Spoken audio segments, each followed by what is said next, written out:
are the New York Knicks. I'm back in the New York groove. Well, it's the Knicks. New York. We are the New York Knicks. New York girl. For this new season we're about to enter, the Knicks is taking no shorts, it's like winter. New York, New York. New York be about the Knicks, huh? But the best thing about New York City is K-N-I-C-K-S. Everybody say go New York, go New York, go! Hey everybody, welcome to New York Knicks Podcast, episode 410, part of the Almighty Baller Podcast Network and Dash Radio. I am Jay. How you doing, Mark? Do you want to redo that and be awake for it? Nope. Dude, that was the lamest, you barely were awake when you asked that. You said that. And I can't hear the start music anymore, so it's just like, all I hear is silence, and you're like, welcome everybody, we're back, the show. You sound like the Knicks. Do you have any other complaints before we get going? Or I don't know, are we really recording? Has the show started? I can't even tell. You really grinded my gears today. Hey, so I think we have not, as not just Knicks fans, but as like NBA fans, and maybe the NBA itself has not given enough credit to Tom Thibodeau. Why? Okay, so I know we've talked about him as being this great defensive coach, Mm-hmm. and he's great defensive, and those Bulls teams that he was on, I think we have underrated the kind of job he did with the Bulls. They won a lot of games. Some people thought they had a shot until Rose got injured, and he was doing that all the while with dealing with Rose and Noah's complete mental state, their insanity.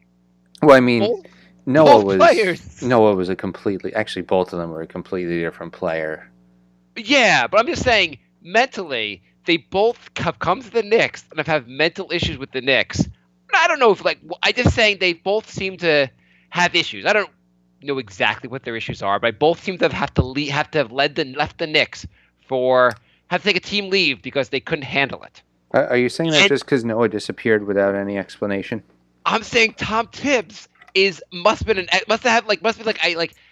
part coach, part psychiatrist to keep those guys on the team. I think I'm just going to leave for a couple of months. No, you have to stay, Noah. Rose, I think I'm just going to retire. You're a rookie, Rose. You have to stay. You have a promising career. So nobody really knows what Noah's deal is. He left the team.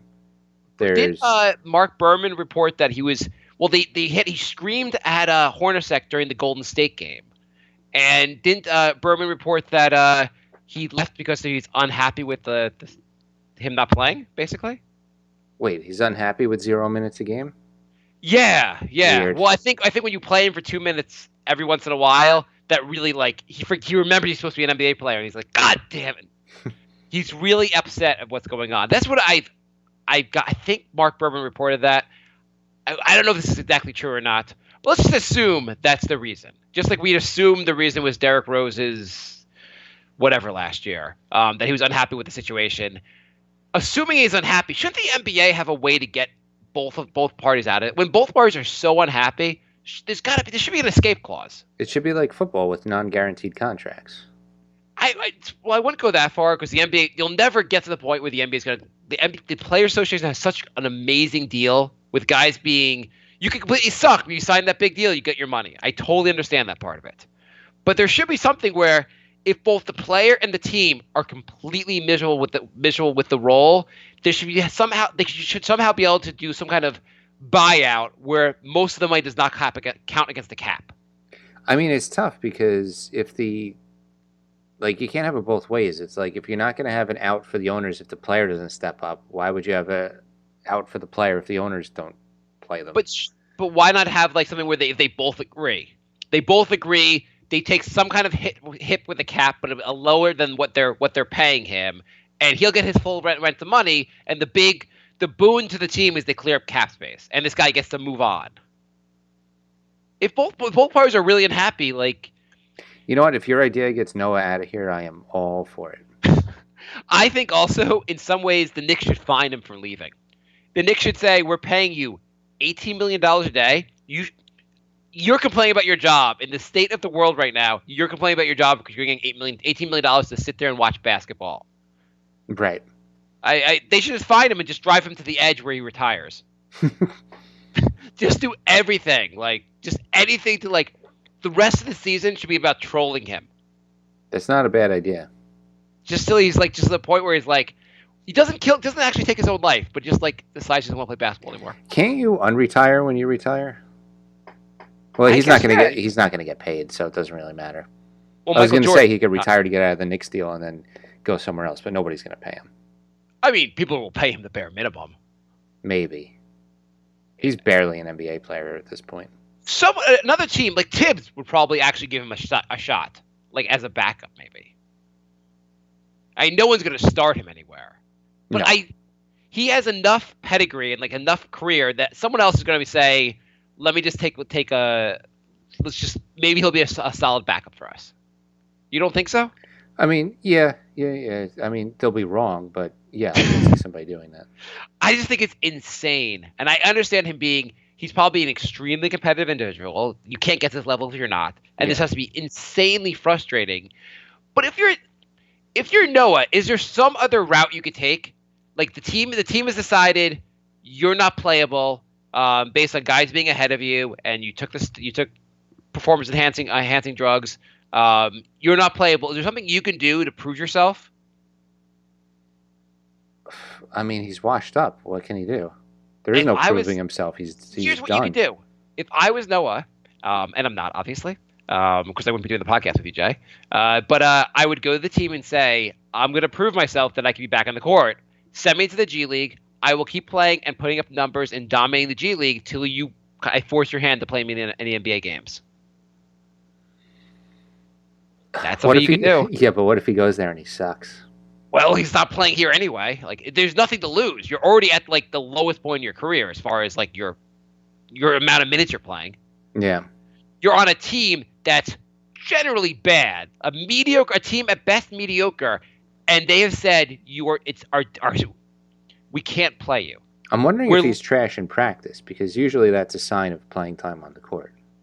In fairness, though, the Knicks probably don't practice a lot. I mean, most of the team, every time you hear about them, every time they practice, you hear about it. Like during the NBA season, there's not that much time to practice. Yeah. And it probably also it'd be helpful for the NBA. Like a team like the Knicks would be helpful if we had more time off to practice, because the team definitely needs it.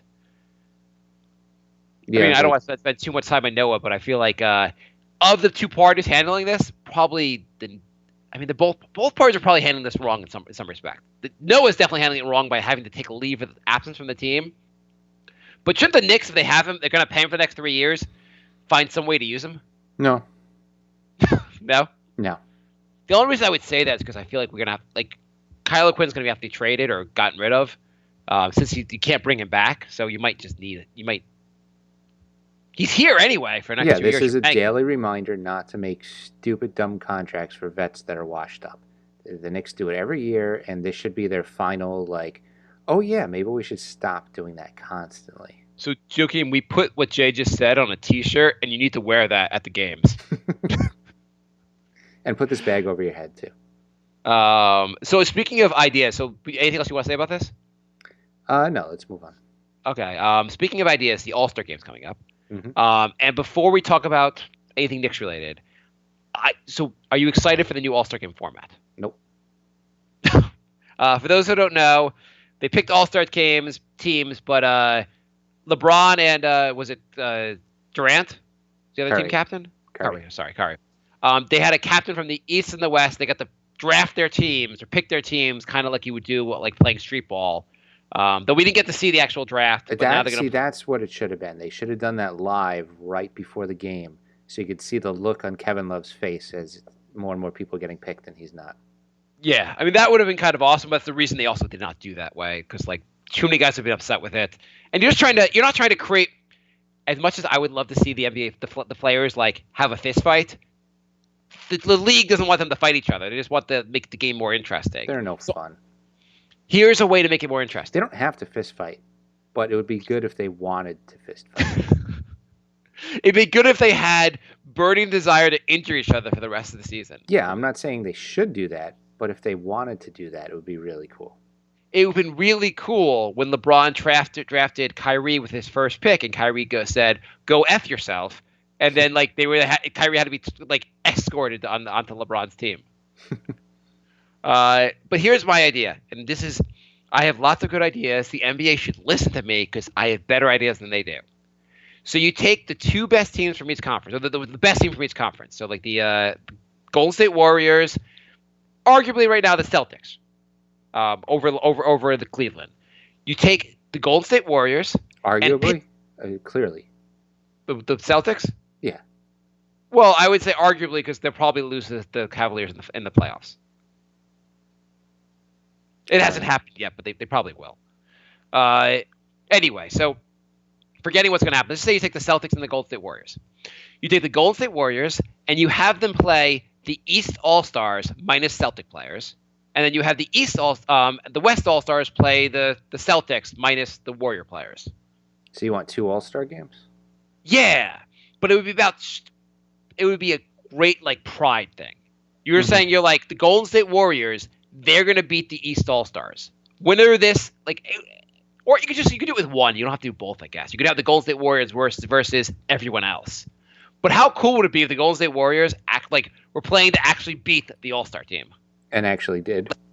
Yeah, and they'd have a decent shot because, first of all, the Golden State Warriors are basically an All Star team.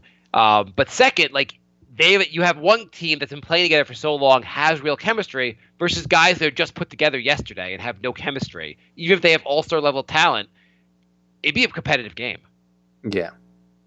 Would you tune in? And that you'd have everyone would really want to win that game. It'd be super competitive, and it'd be kind of an awesome game. Yeah, it's not a bad idea. It's an amazing idea, Jay. Do you want to comment anything about KP being on the All-Star team? No, I'm happy for him. And Frank made the Rising Stars Challenge. Yeah. Would they do World versus U.S.? Anything good about that? I mean, it's anytime Frank can get to go against a bunch of other competitive people and look at the competition, I think it's a good learning moment. So, I mean, I don't think anything bad can come from that. Trump said if the world team loses, they get barred from the country. Because they're shitholes? They have to go back to their shithole countries.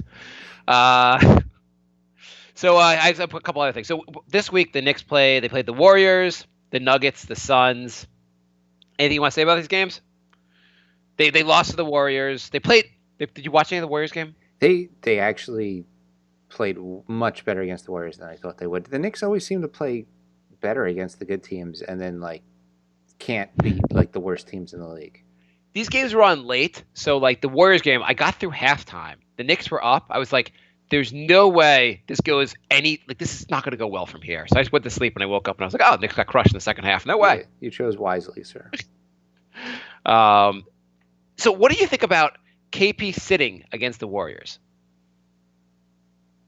I was a little disappointed to see that. They're like, you're an all-star. And he's like, I am tired. Yeah. And I guess you could say if the Knicks were really competitive for a playoff spot, you would argue, well, Warriors are probably going to win that game, even with KP. Let's sit KP, get him a rest, and they'll beat the Nuggets. They got crushed by the Nuggets, by the way. But do you think that argument makes sense for this team?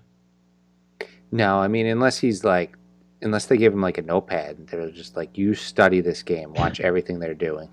I mean, you have to be honest about your team. You have to be honest that the Knicks are probably not making the playoffs this year, so you shouldn't do any kind of strategic resting.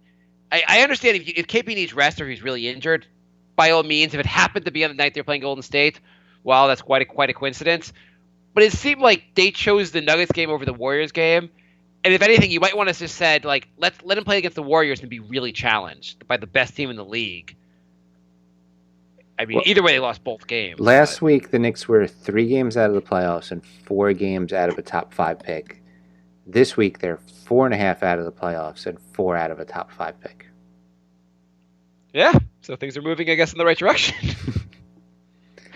And the Suns win. I mean, Clyde gave KP crap for it, and I thought I stand behind Clyde there. It's well deserved. You're an all-star. At least play that next game. Yeah. This Denver game. Anything you say about that? Denver game was really gross. I mean, Wilson Chandler has looked washed up for like a month and a half, and then he plays the Knicks and looks amazing. The Knicks defense looked so atrocious the last couple games.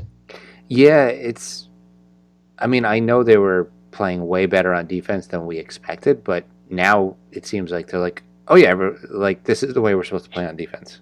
Do you remember when people? Yeah, do you remember when people were saying how the Knicks potentially were going to have historically bad defense? Yeah. It seems like they're getting there now. They're definitely like in the zone for just guarding no one. I just don't get how they did it for almost 40 games. So like, what happened? Yeah, I don't have any like. I don't know. I have no idea. I mean, the Knicks were giving a lot more effort, but what's changed? Like the Knicks are just playing no defense. It's not like anyone's injured. The body language and like, I don't know. It just seems like they know they're like not making the playoffs now, and everyone's just like half-assing it. I don't know. I guess. I mean, what happens in this defense? I feel like a lot of guys. There's too much of guys just because they always talk about effort, and you mentioned effort. Is it effort though, or is it like guys just not knowing where to be? I think it's a little both. I mean, it's probably a little both. I mean, I've seen cases where guys are putting their head down and just looking dejected. You know it's not going to go well after that. Right. No, you're absolutely right. And there's definitely effort, and everyone always talks about effort. But there's a certain amount in this team with just guys just not knowing where to be. I feel like there's too much of like guys, the double teaming for no good reason, guys wandering away from their man, just not rotating correctly, just making switches where they don't communicate. There's just too much of leaving guys open. I wish they would at least just say one game, just like this game, this team shoots a lot of threes, which means they're one of 29 teams that aren't the Knicks. Just run these guys off the three-point line. Make them beat us any other way but the three-pointers. Right. Because it's just like the only way it's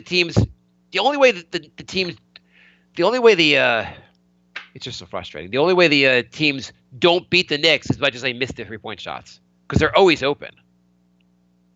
So I had something I wanted to talk about. Yeah, go. You know how the Knicks have players that just get injured and you don't know how bad it is or whatever. Kawhi Leonard has been going through the same thing. Yes. He's injured. Nobody really knows what's wrong. He seems like he's upset with the team. So I read an article this weekend. How and why the Knicks should trade for Kawhi Leonard. Do you have the article up? I have the link right in front of me. It is. Do you want to call up the author to quit his job and just stop writing? What's his name? Call him out. Jake Brown. Jake Brown. He has the Knicks blog attached to his name. There we go. That would explain it. Jake Brown, the Knicks blog, and the Knicks blog is a fine source, but he argued that the Knicks should trade for and could trade for Kawhi Leonard. You should never, ever write anything sports-related ever again, Jake Brown. And you should write an apology piece because this was just trolling at worst. Because, I mean, first of all, you don't need to write why the Knicks would go after an MVP candidate. I love that part of it. Here's why the Knicks would want him. It's Kawhi Leonard. If you're even familiar with his name, we're done. We can move on. I mean, I could take out the first 7 paragraphs and just write MVP candidate who's still young. Like, that's it. Like, you don't need to explain it in like 4,000 words. So anyway. By the way, he has another piece. I don't know if you just saw. He just published a piece. Why it would be good for the Knicks to win the NBA championship. He spends a lot of time saying why they'd like winning the NBA championship, but then they have a section of how they can. I like the other one he just posted like 5 minutes ago. Why the Knicks should have Steph Curry instead of Jarrett Jack. It's good. It's good. Yeah, he also had another one. Why reincarnating Michael Jordan and Will Chamberlain would be helpful. So the how is the funnier part. So he thinks that the Spurs, the smartest organization in the NBA, would trade Leonard for Frank Ntilikina, Willie Hernan-Gomez, and Courtney Lee. Wasn't most of his is he said something like, well, they said they like Frank. Hernan-Gomez is from Europe. They like Europeans. Well, it was like Gasol's getting old, so Hernan-Gomez can replace Gasol, because he's almost as good as Gasol. Could you read the part where he says maybe they could hold back? Basically, he says they might be able to not trade Ntilikina and put Baker instead. Yes. But the Knicks would certainly rather do Lee Hernangomez and Ron Baker. Baker and his hard-nosed style of play would also work with the Spurs, so that isn't out of the realm of possibility. And he adds the Knicks would have to throw in a first-round pick. Yeah, that's out of the realm of possibility. There's actually he actually writes for the San Antonio Spurs blog.com also, and he has an article about how we can possibly get Ron Baker for Kawhi Leonard. So anyway, I just thought that was one of the more ridiculous things that I've read in a long time. Yeah. You know what? Someone actually, I was reading I think it was on Posting and Toasting. Someone in the comments section just made it. They said, what was the comment? It was, it's amazing how the Knicks keep winning all these fantasy trades we come up with. It's true. So here's some other stuff I want to talk about. So Ntilikina, he seems to be playing a lot less. Yeah, he's had some 5-minute games. So the most recent games against the Suns, he played 9 minutes. Against the Nuggets, he played 19 minutes. And still, you want more minutes from him. It seems like he's been getting less and less. Well, oddly enough, Jarrett Jack's been playing more and more. Yeah. I mean, it also coincides with Trey Burke. I mean, in fairness, Trey Burke is taking some of his minutes. But should Trey Burke be taking Ntilikina's minutes? Burke looks really good, by the way. Oh, yeah. No, I like seeing Burke. And I want Burke to keep playing. I think Burke should play 25 minutes a game going forward. But there's someone else's minutes he could take. Well, you don't like playing a 34-year-old point guard? We could cut Jarrett Jack right now. I'd be totally fine with it. Yeah. You know what? They'd be like, well, team morale wouldn't be very good. You're not a good team. How about a youth movement? Why don't we go all in on a youth movement? Would that be so crazy? Nuts. Would that be nuts? Wouldn't you just say 25 to 30 minutes a game for Trey and Ntilikina? Do something so they can play together a little bit and both of them have to play 25 minutes a night. Yep. Somehow make that work. Absolutely. I mean, I don't think that would be too crazy. The Knicks, I want to pull up the let me find this. Because you look at their playing time, they don't have a youth movement going. Why don't they have a youth movement going? I don't know. I guess the coach is still trying to make the playoffs. I know, but but the whole year. Why is the whole year a youth movement? Really? Should be. I mean, Lance Thomas is still playing a ton of minutes. Yeah. Lance Thomas is still playing about 20 minutes a game, which is about 18 more than I think he should.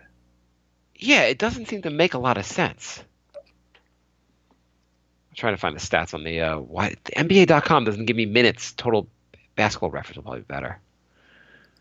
Who are you looking for?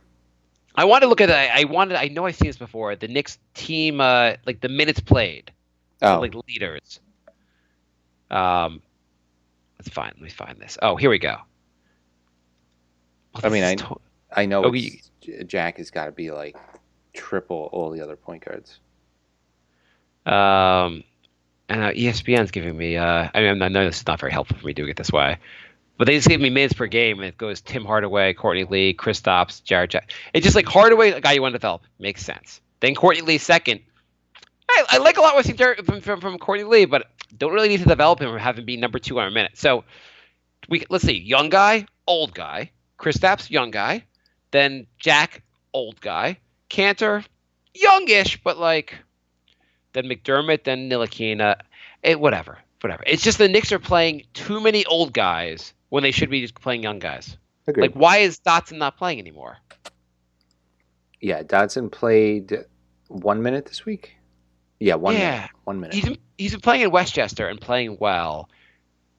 The Doug McDermott. Do we need any more from Doug McDermott? Could we just say you're done now? I mean, at this point, I would like to see. Oh, hey, we have a call. Yes, I would like to see Frank, Dodson, Hardaway, like Porzingis, Cantor in the starting lineup, and then have like Burke, Baker, just young guys. Yeah. The guys, yeah. Like Burke, Burke's been pretty exciting what we've seen from him. It'd be a solid. Maybe that's our 1-2 punch next year in point guard. Ntilikina and Trey Burke. I mean, who knows? Burke is a chance you can go to the D League and get better. There's a chance you can develop guys. I don't know. He might not be as bad as he was last year on defense or previously. Yep. All right, let's go to our phone call. All right, we are back with Alex. How you doing, Alex? Thanks for joining us again. Good. So Happy to be here. Since the last time you were on the show, the Knicks decided to stop winning. Right. But not play any of the young guys. So yes, that's also correct, unfortunately. So is there certain players you want to see more of or less of, or are you happy with Hornacek's rotation? Definitely not happy. We definitely got to see more of Ntilikina, and you got to see, Trey Burke's been playing well the last couple games too. I would not be hurt at all if we were to bench Jared Jack and give run to maybe start Ntilikina, bring Trey Burke off the bench, or vice versa, depending on who plays, who starts better, who plays better with Porzingis, or who plays better with the rest of the starters. But yeah, it's kind of crazy that Jack's getting 28 to 30 minutes a game, maybe sometimes more. So yeah. Noah, what do you think his sabbatical is about this time? Hopefully retirement, but who knows really? I wish we could just use the stretch provision and just get his contract stretched out over the next whatever amount of years it is, or he just retires or something. And do you really want to be paying Noah in 2023 though? No, that's true, I suppose, but depending on if we are paying him, what is going to be the cap hit? Like if you stretch it out over 7 years, is it only going to be X amount of dollars? Maybe, but it still might be too much where it's going to hurt us in that calendar year. So yeah, you're probably right. Maybe we should just kind of wait it out. Yeah, I think it would probably be $7 million a year. Yeah, or maybe buy him out. I don't know. I don't know the exact specifics, but I don't know if buyouts, do they count towards the cap? I'm trying to think. Anyway. Yeah, you still have to pay. You can't get away from the cap hit. It's right. I think I think the way it goes is if you buy somebody out and another team signs him, whatever they sign him for gets taken off your cap hit. Yeah, but I don't think too many teams would be interested in signing him. And if they were, it'd be for vets minimum, and that's about it. Yeah, absolutely. I guess 15 is better than 17, but yeah, that's pretty much all it would do. Yeah, true. So, thoughts on Porzingis making the All-Star team and Frank making the Rising Stars Challenge? Very happy, very excited. Porzingis, I got very worried there when they were announcing the All-Star reserves, because he was the last reserve named for the Eastern Conference. Mm-hmm. And I thought for a second there that he wasn't gonna make it. I thought it might be Andre Drummond, because I thought he was very deserving this year. I know Boston's in first, but man, I'm not a fan of Al Horford. But regardless, Ntilikina, I'm going to be brutally honest. I think there's probably more deserving players, just because of the way Hornacek has been using them, and he hasn't been playing as well maybe this past month, but maybe more consistent players. But he has played well in the start of the season, but he's kind of seems to be hitting maybe a rookie wall, or he's not getting the right amount of playing time. Like how many minutes he had against was it Phoenix or Denver? He had 9 minutes or something like that. Like you can't have your Phoenix had 9.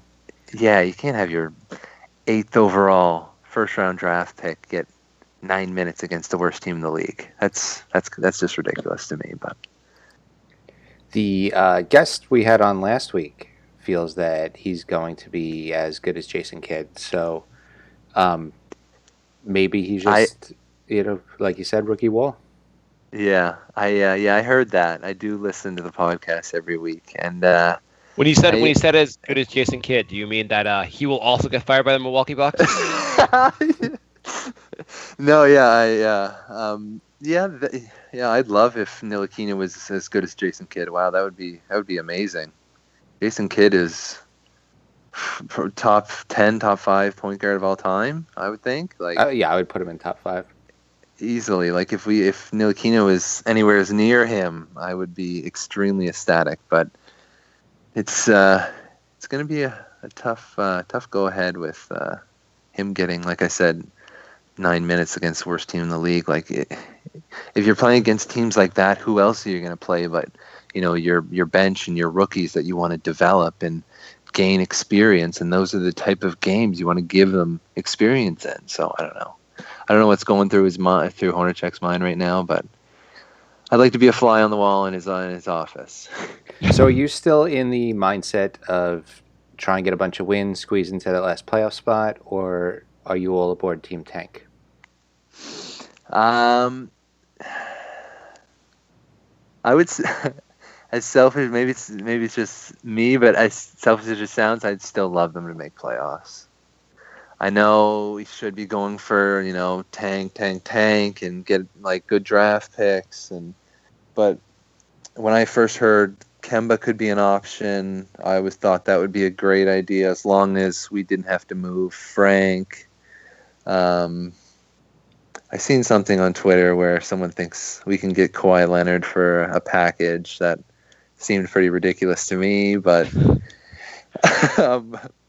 don't think Frank and Hernan Gomez will get it done? Definitely not. Not for a top 3 player in the league for the next 10 years. The Spurs went through the same thing with LaMarcus Aldridge last year. LaMarcus Aldridge didn't want to be there anymore. And this year, he's an all-star and having maybe not a career year, but having a great year. Mm-hmm.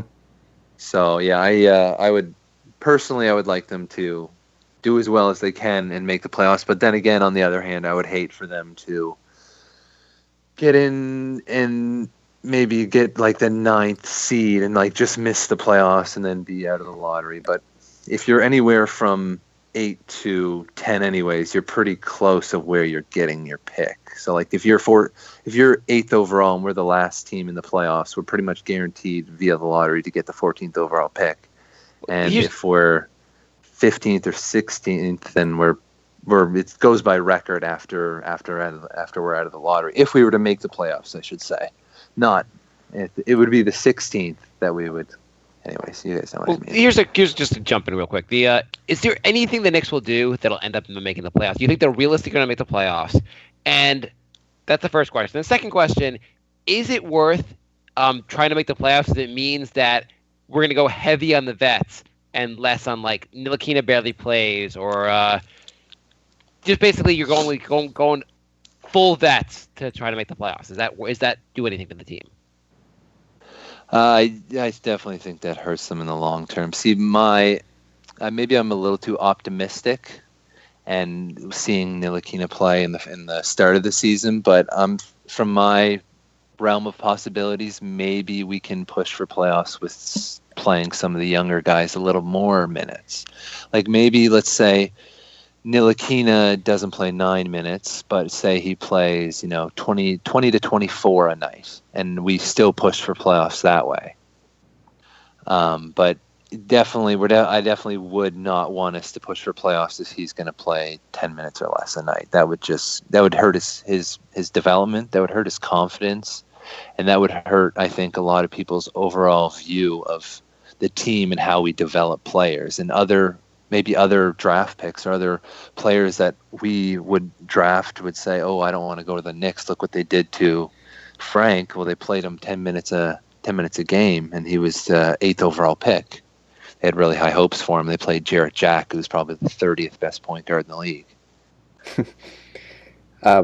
When did we start developing players? It's new to me. Also, when did Jarek Jack get good enough to be 30th? That's true. That's true. I'm probably giving him too much credit. Well, Porzingis is having a career year. That's due to Melo being gone, and Tim Hardaway Jr. is also having a career year. So Hornacek must be doing something right for them to be playing so well. They're kind of our only options, also, I suppose. So I think sorry, you're in the camp that sounds like I am in too. I'm fine with them trying to win every game going forward as long as you get the young guys playing. Give all the minutes at point guard to Frank and to Trey Burke. Get Dotson in there. Play young guys. Try to win games. See where the chips fall. Absolutely. Yeah, we're in the same wheelhouse. Then I'm right there with you. But that also goes to the deadline's coming up for trading. Would you trade some bets away? Absolutely. What moves are you going to make? What moves are you going to make? I think Courtney Lee would be a good trade chip. I know he doesn't have the nicest contract, but he's been playing really, really well. You know where I think he would fit in really good, but they wouldn't have the cap for it, would be OKC. Robertson's injured, out for the year. Exactly. I think that would be the perfect fit for them. And they got some young players. They got the guy at They do. Yeah, they got Abrinas and they got Terrence Ferguson and they got some other guys, but I don't they're not ready. They're not ready but you don't think they would. I mean, they have to kind of go all in because they have George, who knows if he'll come back. You have Melo, who is not officially signed for next year. They might want to. They have Westbrook. They might want to make some kind of run. It would probably make more sense for them to try to get a Courtney Lee. Right. Yeah. Exactly. Oh, do you mean take those players back and move Courtney Lee? Yeah. I'm saying get a Brias or Ferguson. I'd do it. Get some young players. Absolutely. Yeah. But then again, I'll have to depend on the money, right? Right. We probably have to take back. Because those two players, I can't imagine. Well, Ferguson's on a rookie contract; he just got signed, and Abrinas, I can't imagine makes that much. Right, there'd have to be some bad contract we take back, but we already have Noah. Our cap situation is not getting better for the next couple of years. Right. So it'd have to be, it would have to be someone that, would only be on a cheaper contract over the next couple of years to be worth our while. But I just when he got hurt last night, or what was it last night? Robson got hurt. It's been last couple of days between him and DeMarcus Cousins. Yeah, man. It's terrible. Abrinas makes $5.7 million. Really? I never would have guessed that. Oh, so that's not that far off, actually. And we could always get the immortal Raymond Felton back.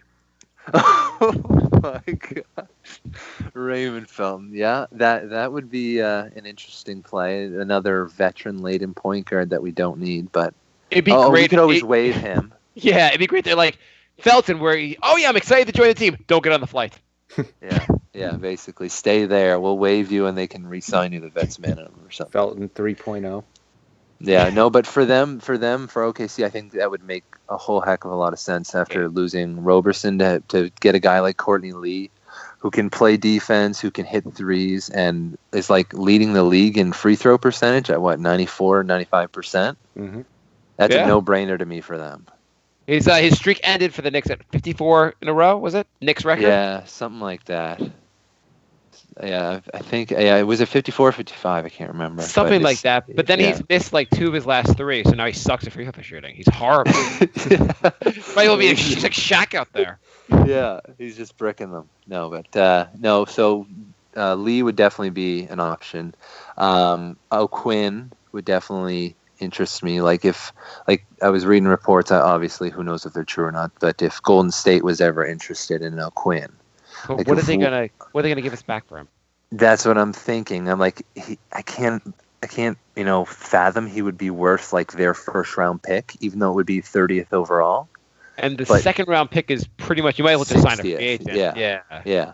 But then again, what is their first round pick worth to them? Is that pick, worth winning a championship? Do they feel Kyle O'Quinn could be their missing link? You know what I mean? They're we've had Kevin Durant, and we just never thought we were going to be really, really a dominant dynasty until if we get O'Quinn, he'll put us over the top. Right. Well, yeah. That's the thought process, but it obviously that's probably not what's going through their head. But We'll look back 20 years from now. ESPN will do a 30 for 30 on the day O'Quinn signed. yeah. And then who else? I'd like to see. I'd really like Cantor, but if anything ever came on the table where it was like, I think you mentioned it last week, where it was Dwight Howard and Kemba, and we could move like Cantor and O'Quinn and our first round pick, I'd do that in a heartbeat. The only way that's happening is if the guy that wrote the article about the Knicks getting Kawhi gets the GM job over there in Charlotte. Yeah, that's probably true. I think we're gonna. I think your 10 minutes are up. I have one last question for you. Sure. Is there any way you can figure out how to convince both Noah to retire and Cantor to opt out, because we have a lot of money available for the offseason? Yeah, I'll do my best. You might have to. He's probably in like France or something like that. I'll have to jump on a plane and go talk to him and his tennis star father. But perfect. No, we're gonna assume you're gonna actually do this, so it's pretty much done. Let's just talk about the $50 million we have now. Yeah. Okay. Yeah, we're gonna sign. LeBron James is gonna opt out of Cleveland. He's gonna sign in New York. There you go. Okay, I am excited to hear that guy write the article about why the Knicks would actually want LeBron, just to hear the benefits to the team. Well, he's been to the finals for 9 times, the last 9 years, and the Knicks probably would like to go to the finals. Pros, one of the best players of all time. The Knicks should definitely focus on getting best players of all times. Yeah. Thanks for joining us again. Hey, no worries, man. All right, have a good night. Talk to you soon. Hey, you too. Thanks, guys. Bye. Bye. Okay. Wait, how much time have we got? 15 minutes? Yeah. How many questions? Okay, we're back. So the call led to us a good point. Trade deadline's upon us, or very close to here. How are you going to judge Perry? This is Perry's first trade deadline with the team. What do you expect to see out of him? Like, obviously, we'd like to see a lot of guys traded, get young guys. What are you expecting from Perry? I wouldn't fault him if he didn't do much. I just don't want to see us taking on another bad contract or chasing after a guy who was a big name a few years ago but is, kind of washed up now. Basically, just I give him credit for not doing all the stuff that the Knicks have been doing the last 7-8 years. Did you hear the most recent rumor?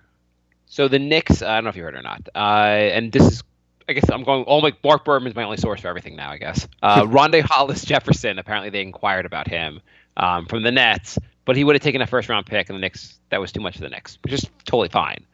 But what do you think about a guy like Rondae Hollis-Jefferson? Is that the kind of guy, he's 23 years old, plays some defense?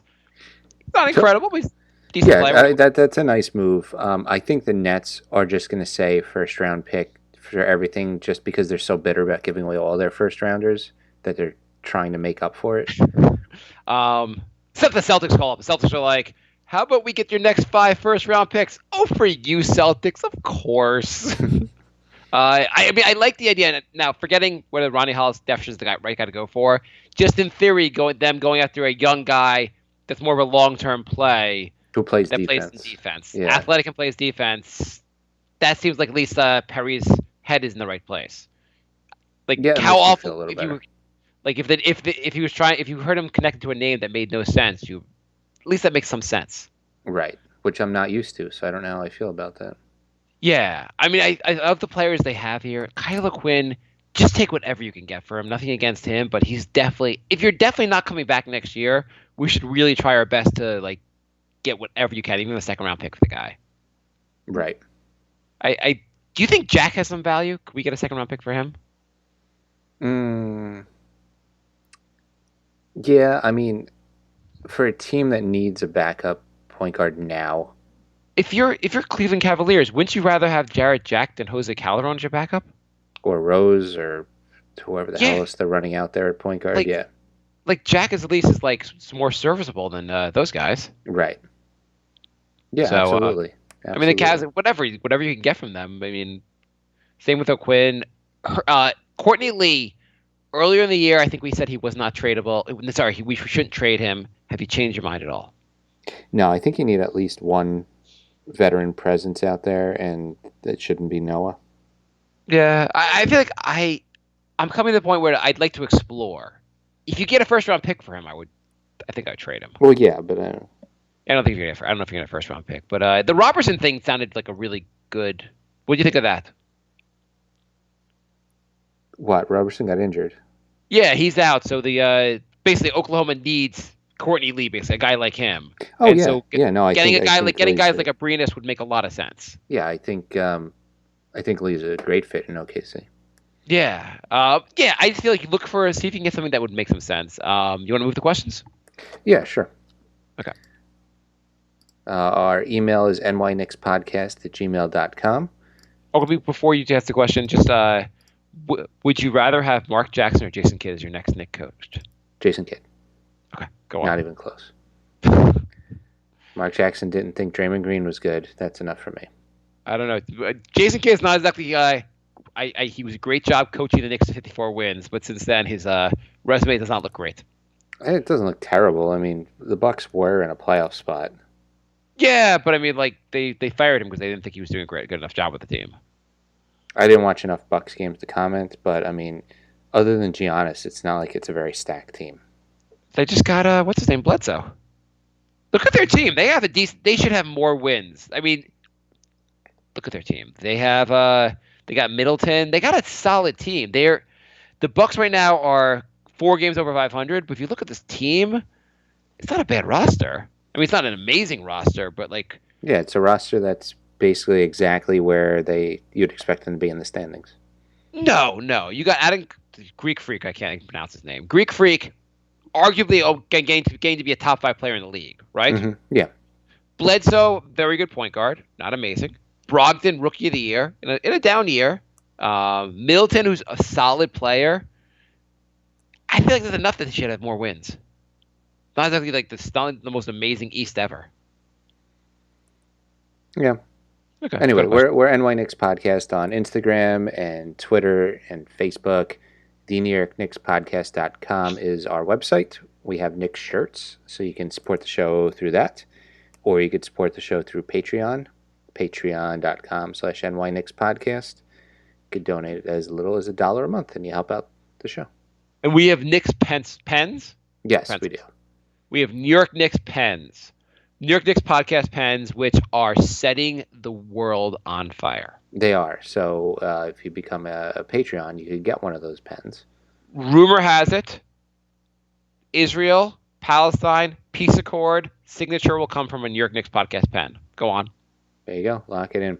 Angel writes, Trey Burke is my new favorite player. While it would be nice to have Kemba Walker on the team, I'd rather they not make any moves at this time. In order to get Walker, they would have to leverage their future by giving away draft picks and or take on a bad contract. They should get on Burke for the rest of the season and let him prove his worth. If he's a bust, they'll be in a position to get a good pick, and if he turns out to be good, they should be able to sign him for a long-term contract for cheap. Thoughts? Yeah, I mean, I think the Knicks have an option on him next year. Am I crazy? I think they do. I am very impressed with Burke so far. I had almost no expectations with him going into the team, and he's looking really good so far. I like, based on his hairstyle, people are calling him Allen Iverson light. Bad in being small, it's being shorter, but he looked like penetration, like he looked solid. Yeah. I've been very impressed. I mean, at the very least, like he could be a solid backup point guard. Yeah. Russell Westbrook is better than everyone writes. As a Thunder fan, it really sucked last night when Andre went down, as he was so important to us. The Thunder need a replacement for him, and the Knicks have a great veteran shooting guard in Lee. So here's what I'm thinking. This is very topical. The Thunder get Lee and O'Quinn. Knicks get Grant, Abrinas, Dakari Johnson, and Singler. Singler is cap filler, but Abrinas is a great young shooter. Grant is crazy young athlete with defensive and floor spacing potential. From a Knicks perspective, would you take that? I don't hate it. The Abrinas, everyone said that the Knicks should have gotten Abrinas in the Melo trade. Yeah, I would be happy with that, actually. I wouldn't mind that guy. Ferguson's supposed to be really good too, but I guess you get one of those two guys that like could be a guy to develop. You know, that seems like a trade that is really even. Works out for both teams. It seems like this makes too much sense for them not to get. It's like hey, you've already done business with them previously. You guys have a good, both parties feel pretty good about that trade. Get back on the phone now. So it makes so much sense that you know it's not going to happen. Not a chance in hell. But it makes so much sense. Yeah. That is it for emails.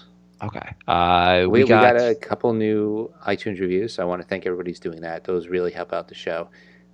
They were just numerical reviews. They weren't text, so we can't read them. But just totally fine. Yeah, totally fine. Just thank you. That helps the show. Before Facebook, Stefan wrote us a question on Twitter, but he messaged it to us, so it wasn't whatever. Hey dudes, question for me for your next show. The Knicks are looking for athletic wings. I have 3 guys in mind. What do you think could be that I think that could be good fits? What do you think? 1, Caldwell Pope. 2, Kid Gilchrist. 3, a stretch, Jabari Parker. Who do you like? So Caldwell Pope. What do you think, Jay? Not bad. I would definitely take a shot on him. Well, is he gonna? We don't have much. So I'm assuming Cantor's going to opt in because he has to be no matter how upset Cantor gets with his playing time at some times here, he's going to opt in because he can't get that money elsewhere. So unless he wants a long-term contract. But I think the issue is a lot of teams are going to be capped out because of 2 summers ago. That Right. there's not a lot of cap space out there, and the limited cap space is not going to go for a long-term deal for Cantor. Depends what he thinks of himself. Well, no, I'm sure Cantor thinks highly of himself, but and obviously that would inspire him to opt out. But his agent's probably going to say, "Hey, we've looked around the league. Take this money and let's do it next summer. We have a better chance of teams having money next summer." And really, who's going to go for a long-term deal for a guy that like the Knicks are having trouble playing in fourth quarters? Never underestimate the dumbery of NBA GMs. It's true. That's true. So I don't think we're going to be able to afford Caldwell Pope. I think he wants a lot more money than the Knicks are going to be able to afford this year. Probably. Didn't he say he wanted a max contract? Yeah. I mean, he's insane, but how's he playing this year? He hasn't been lighting it up on fire. I mean, I don't hear a lot about him, but no. Let's just quickly look at his. So he's doing 13 points a game. It's pretty much the same as last year. He's one of those guys which I find always weird. He shoots 35% from 3 and 41% from the field, but he shoots mostly like half his shots from 3. Is his defense that good? Is he that good of a defender? He's the ultimate 3-and-D, so, or that's the idea of him at least. Right. I would rather take Jabari Parker. Well, let's get to him in a second. Let's just do Michael Kid Gilchrist is probably a guy you can get on the cheap since I think Charlotte just wants to get rid of his contract. Right. Would you take a shot on him? Yeah. Supposed to be a solid defender. Yeah, I definitely would. I mean, the more defensive players the Knicks can get, the happier I would be. I feel like he's 24. He's obviously he's a small forward, which is a position like that's what we need. He plays defense. His contract is what's his contract now? I think it's only got 2 more years. So it's 2 more years at $13 million a year. It's not terrible. We have worse on the books right now. Yeah, I feel like the Knicks could find a way to absorb this. I don't know. It would make sense. I would totally be down. You think it seemed like I was like, could you trade Cantor to them and then because they get 1 year less and maybe take some more contracts back? Yeah, that might work. Yeah, I mean, I would do that. And then Jabari Parker. I just feel like Jabari Parker, he would make sense, but he's going to cost too much. It depends if people want to take a flyer on his injury history. Yeah, but don't you think Milwaukee's going to just say we want to keep him here just so we can find when he gets healthy? I don't know. What would you trade? What do you think Milwaukee would do for Jabari Parker? Supposedly he's set to return this week, which obviously a lot will depend on actually how he plays when he comes back. Yeah. I mean, his price can change overnight if he comes back looking like an all-star. Right. I mean, clearly. But let's say he comes back, he plays. Forget just right now. How much? What do you think it would take?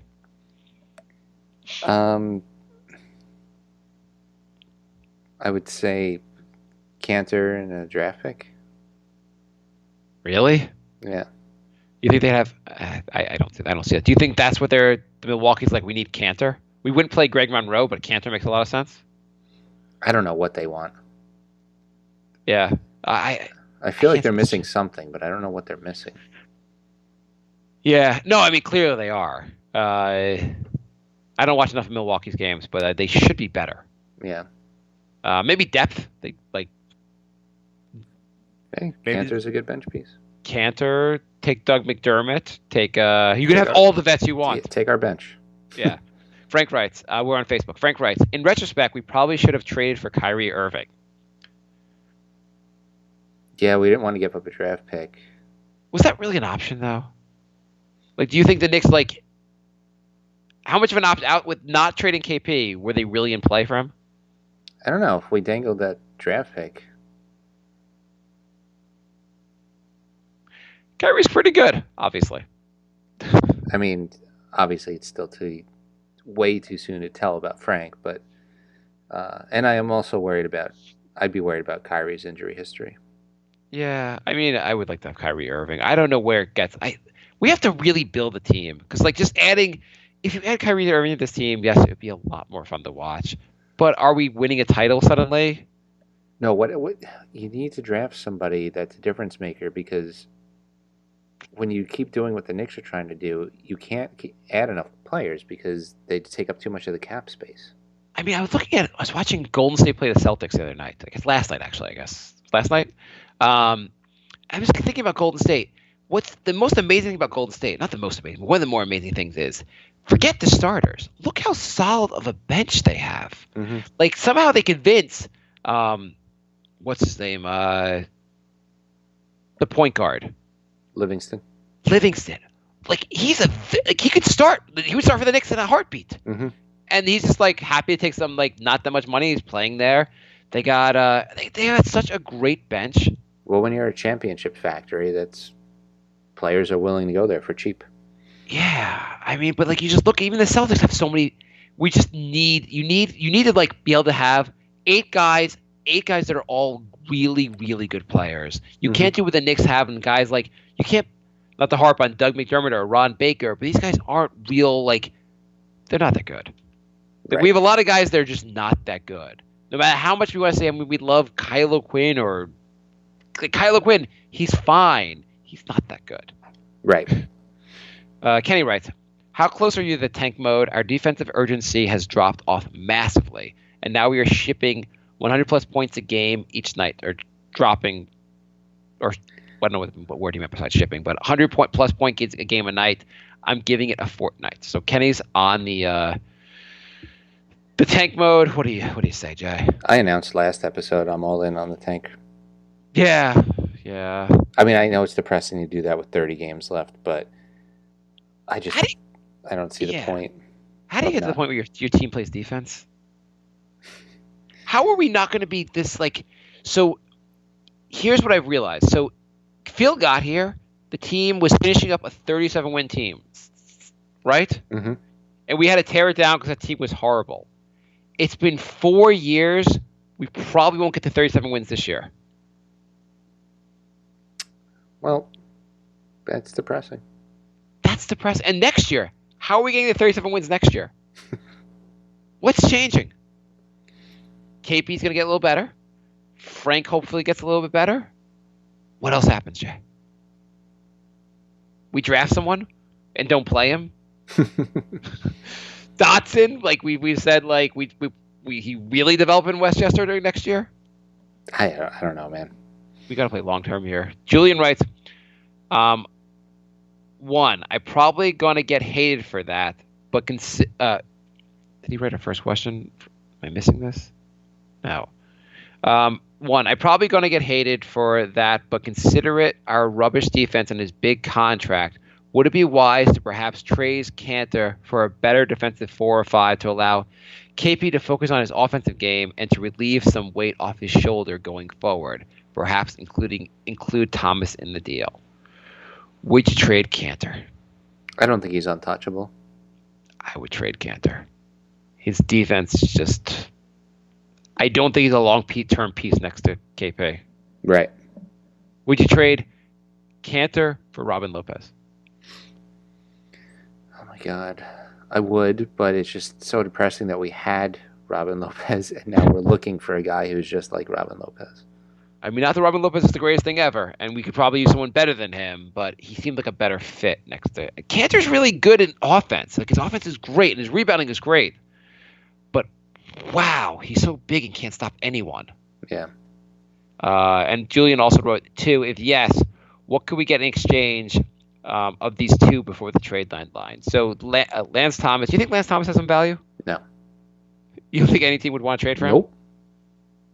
Sometimes I feel like you really have just no value for every member of the Knicks. Actually, there was an article that teams were asking about Lance Thomas before the season. And Yeah. I said, if teams were asking about Lance Thomas before the season, the front office needs to be burned to the ground. Everyone should be fired. Don't you feel like that the articles can't be true because he's here, so teams could have been asking about him? Right. I mean, if people were asking about him, why is he still here? Yeah, maybe it was like, hey, is Lance Thomas available? Yeah. Hung up. Mike writes. That's the fifth call we got like that today. What do you say? That's the fifth call we got like that today. But he is available. We're gonna keep saying he's available. And while you're on the phone, mention that Noah's available too. Just slip it in there.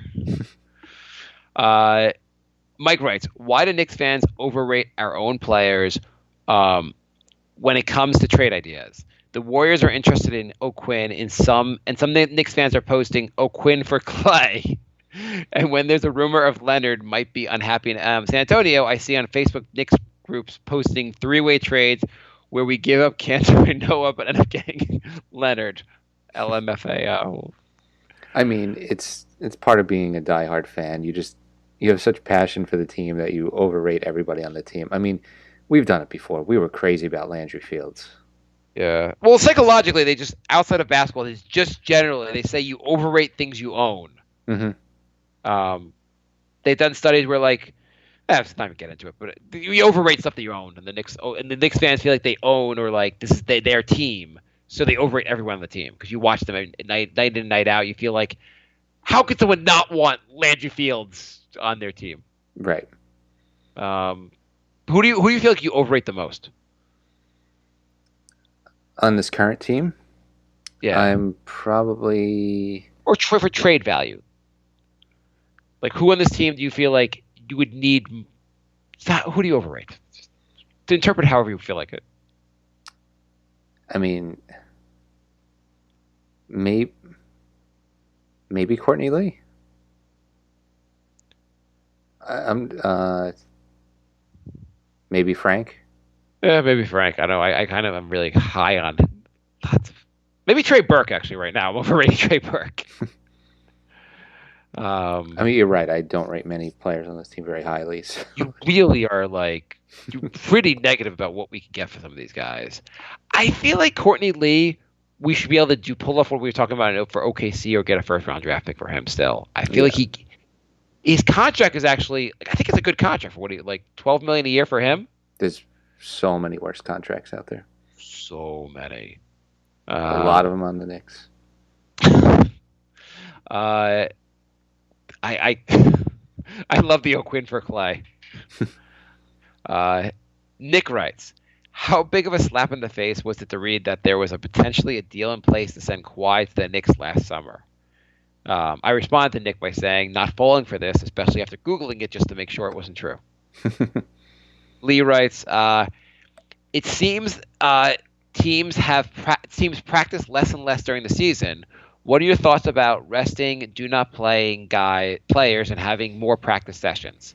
This may give younger guys a chance to more minutes in development and help us get a draft pick. And question 2, our defense still stinks. Against Denver, we got killed inside and out. What does Rambis do and why is he here? I'll tell you what I would really dislike, what the Kings are doing. Have you seen what they're doing? So oddly, I'm not taking an interest in them. Tell me. They're resting their vets every other game. So, like, all the vets. So Vince Carter, Zach Randolph, they'll all sit every other game. Okay. Wouldn't that drive you insane? Why? Well, first of all, like, what kind of consistency do you have if you have basically two different rosters playing every other game? I mean, they have a lot of young guys. The team's horrible. I mean, you probably argue they might be tanking, or they are tanking. But let's see what they. So this is a. Are they really doing this every other night? Yeah. Okay, I'm looking at this game with Zach Randolph, Kufos. Well, this doesn't make sense. You're wrong then, because they have De'Aaron Fox and Zach Randolph both playing. Yeah, but then Zach Randolph won't play like the next game. Oh, so you're saying the young guys still play in both matchups. It's just the Yeah. Let me see this last. Let me see what last time we did this. So they okay, against the Heat. Oh, I see Zach Randolph, Cauley. Are you sure this is what they're doing? Yeah. Find me what game did they do this in? They've been doing it for a while. They go back and forth. Like, why do you hate this strategy? It just seems so weird to. I don't know. Okay, here we go. This one, that looks like they just go with young. Well, they have Vince Carter here. Okay, so it looks like they've actually been playing them 2 games and sitting them 1. Because Randolph inactive, played, inactive, played. Okay, so why do you even hate this? This seems like a good idea. Your team's horrible. Winning games doesn't matter anyway. You're trying to develop players. I just feel like play them or don't. Like, what's every other game? I don't like it. I don't know. Giving some nights where the young guys just don't, like the old guys don't play. Like, fine. Like, what's the problem here? Like, you need De'Aaron Fox to get like playing time. Like, just, and that way at least you have like the vets know this is my off night. I'm not going to take any I'm not going to be slighted by the fact that De'Aaron Fox plays 30 minutes. I feel like you're just asking for players to get pissed off. Why? You could just say like your team's horrible. Like you tell George Hill, hey, you're not going to play that much tonight. But that's just what we're going to do going forward, and he understands a little more. All right, as opposed to just randomly sitting guys the way like the Knicks probably will do. Yeah, it's true. At least they're informed of it. Yeah, at least you're informed ahead of time. You know what the basic plan. The basic plan is to play the young guys. You get that, and you're still going to play give the best playing time. Just like you're going to get some off nights. I kind of like this actually. I mean, the team's horrible, but whatever. All right, let's move on. No, I want to spend the rest of my life talking about this. Josh, also, Rambus, are you killing him for this, or is this Hornacek's fault, or why is the team so bad at defense? Because they have bad defensive players? Yeah, a little bit of all. I don't know. It's hard to fix. It's hard to fix. I mean, they have a lot of guys that are below average in defense, so it's hard to fix that so fast. Mm-hmm. Josh writes, last question. Is it really so bad for Frank to only play 10 minutes a game? I agree he needs to develop, but he can't he develop during practices and scrimmages? Wouldn't it hurt development of other players like KP and Timmy if Frank played a lot and didn't play well during games? Is a vital position point guard. It is. So if your point guard is playing mediocre or like just very like hesitant, it's hard for the other guys to develop because the other guys aren't getting the ball. Is he playing that much worse than Jack, though? Well, I mean, that's the argument. I mean, the argument is that he's playing where, I mean, our coach feels he is. Well, that's just his opinion, man. Well, so apparently Dotson has been playing a lot at Westchester, and he was asked about it and said he really liked playing in Westchester. He was just saying, like, hey, I'm not getting enough playing with the big team, but I very much appreciate the idea of going down here, getting my confidence up, getting a chance to like make sure I'm in game shape and get my chance to really play. Should the Knicks do that a little bit with Frank? Yeah, absolutely. Do you think that would hurt his whatever confidence or whatever? Like, is it like? No, I mean, if Hornacek was like, all right, look, I'm going to play you 5 minutes tonight, or you can play 35 minutes in Westchester. Yeah, he needs some. He needs a confidence boost. Also, he just seems too hesitant out there. Yeah. Yeah, I like giving him a night or two out down there. Like, can't hurt. Anything else you got, Jay? No, I think that's about it for tonight. So, between this and next episode, the Knicks are home against Brooklyn, at Boston, at Milwaukee, and home against the Hawks. So not the worst. So what are you predicting for wins losses here? I think they beat Brooklyn, lose to Boston, probably lose to the Bucks. They got to beat the Hawks. 2-2. Yeah, well, they should beat the Hawks. Hey, we're just show note, and I'm assuming you're down for this. We're going to record Monday night next week because we're not recording on Super Bowl Sunday. Right. That is correct. I think that made sense. Even though I hate both teams in the Super Bowl. Yeah, it's the ultimate F you to New York, these two teams. My son has, I don't know, I didn't tell him this, but he only calls the Patriots the New England cheaters. And now he's made the New England stupid cheaters. Wow. Yeah. He's been hanging out with the wrong crowd. Also, we were watching, I forget which game we were watching, but a couple games ago, maybe it was like last week or week before, I was watching the game with my son, and Frank hit a 3-point shot, and I got really excited about him hitting the 3 shot. I was like, how good of a shot it was. And my son just always talks about this shot now. He's like, Frank's so good. He hit that shot. That was an amazing shot he hit. It's crazy how malleable kids' minds are. It was like, every time he talks about it, he's like, yeah. He's like, he always brings up how good Frank is because of that one shot. I was like, oh, that's wonderful. All right, so thanks for listening, everybody. We'll be back next Monday. Yeah. All right, goodbye, everybody. Goodbye,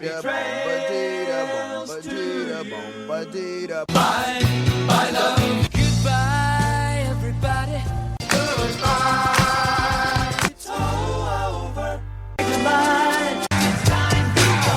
This is the end. Say goodbye. You better go away. I'm gonna leave.